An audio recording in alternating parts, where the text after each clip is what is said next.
This is English shorthand dictation number 108 and the dictation speed is 140 words per minute. Ready? Start. Sir, I thank you very much for giving me an opportunity to speak on this bill. I would like to compliment the Honorable Minister and his ministry for bringing forward this bill. I stand here in total support of the tribunal, but there are a few queries in my mind. I do not doubt his integrity or intentions in bringing forward this bill. I feel the bill needs to be strengthened in respect of a few topics which I would like to highlight.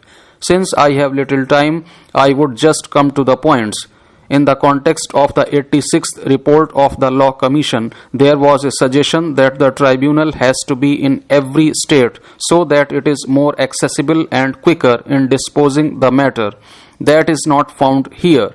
The tribunal is going to be in the 4 regions, that is East, West, North and South.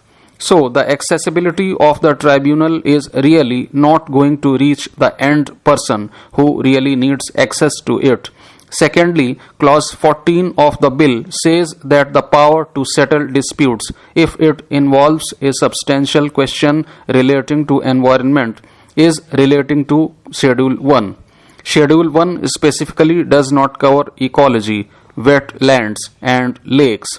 All these do not come under the term pollution. So I would urge upon the Honorable Minister to guide us. The whole idea of getting this tribunal in this specific bill is about the right to live. He is talking about the right to live. If he is talking about the right to live, it takes beyond food and livelihood. It is about air, water, environment and everything. So, this particular point in clause 14 does not cover the entire meaning in the constitution of it. The Honorable Supreme Court has specifically said that environment has to come in this. So, I would definitely like him to clarify it and enlighten how this issue will be covered. The other point is about civil courts.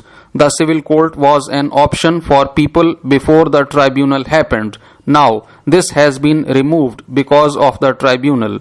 So, if a person in any part of rural India likes to make an intervention about his environment, he may not be able to go to a tribunal.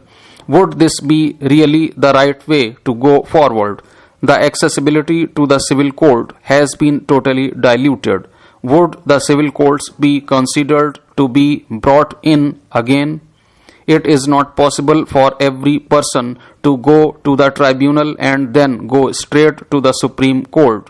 Anyway, it is a double-edged sword. If you take it into 2 phases, you go to the tribunal and then straight away to the Supreme Court. For a big company, it could be a very easy option, but I am not sure a common man can go quickly to a tribunal or a high court. It is an option for him to prolong or delay the process, but it can be used either way by both the parties. If you could kindly clarify this point, I would be happy. The other point is that the power of framing schemes does not exist, which the Supreme Court had earlier in respect of the Environment Ministry when they used to take decision on this. It is like environmental solutions. If you remember, when the issue of the Taj Mahal came, they said that the color was changing. There was a policy decision taken by the Supreme Court. All the businesses which were there were moved out. So it was an environmental solution given by the Honorable Supreme Court. Will this tribunal be able to support, monitor and do a follow-up? I say this because it is not just a case of gas leak or water getting polluted in an area. Suppose this happens somewhere and there is effluent coming out. Should there not be a monitoring system? Even if you go to the court, the Supreme Court would monitor it. But I feel this is lacking in this bill. This is a very important thing and this is more applicable to chemical zones. There are a lot of chemical zones in this country. If you see the state of Maharashtra, where I come from, most chemical zones are near rivers. So, after all the pollution damages that they have caused, do we have an option of shifting those plants from there? Could that be an option? We will have to review this entirely, and it is more for the chemical zones. I think environmental solutions are extremely crucial for this tribunal.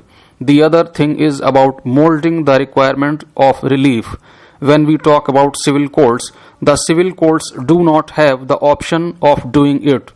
Take the case of Bhopal gas tragedy, where repercussions had come out much later. Suppose something happens today and you do not know what the repercussions are going to be for 5 or 10 years, and if there is a requirement of molding the relief, will this tribunal have the right to do it? That is the clarification I am looking to get from the Honorable Minister, because environment is about nature.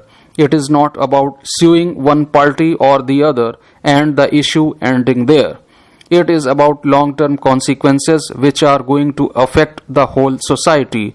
Then I would like to make a point regarding amicus curiae, because these are environmental issues and they need very specific interventions. We need super specialty people to come and make interventions. Would this tribunal help them research? Would this tribunal have this option which will help them study the matter about the ground reality and not just go by reports made by people? There is one more point about strict liability about hazardous effects. There is no strong reaction because there are a lot of people who do a lot of business and they promise a lot of things.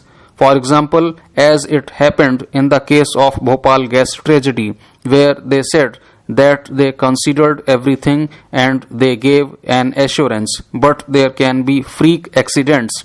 So, when dealing with such cases, I feel the company has to pay for the consequent damages that they cause. So, there has to be a strict liability clause for that purpose in this bill. The other two things which are missing in this bill are the doctrine of public trust and intergenerational equity. I think when these projects are taken up, they are long-term projects. They are not there just for 5 or 10 years. They are there for generations ahead, and generations have paid a price because sometimes people there start having upper respiratory tract infections. That is the first reaction to air pollution, and after 5 or 10 years, you realize that the entire block there is suffering from cancer. There have been such instances, and the Honorable Minister is very much aware of these situations. So, does the Minister think that this bill has covered these issues? The last point that I would like to make is about the appointment of chairperson and other members of this tribunal. There are a lot of government people involved. If you are having 10 people, all the people could be from the government and it could be a government dominated body. So, how are you going to keep a fine balance? I am not insisting that there have to be NGOs, and I am not defending the NGOs. But you really need to have people who really work on the field. We have a great minister right now who thinks that environment is a big deal. We all need to realize that. But there can be changes at all levels. The intention of the bill is very good. But how are we going to make sure that the people involved in this tribunal also feel the same way? I am sure the Honorable Minister will clarify these points. I thank the Honorable Minister for bringing this bill. We all talk about the issue of global warming and climate change, and India being a participant in the global negotiations. I am sure it will definitely make a difference to this country.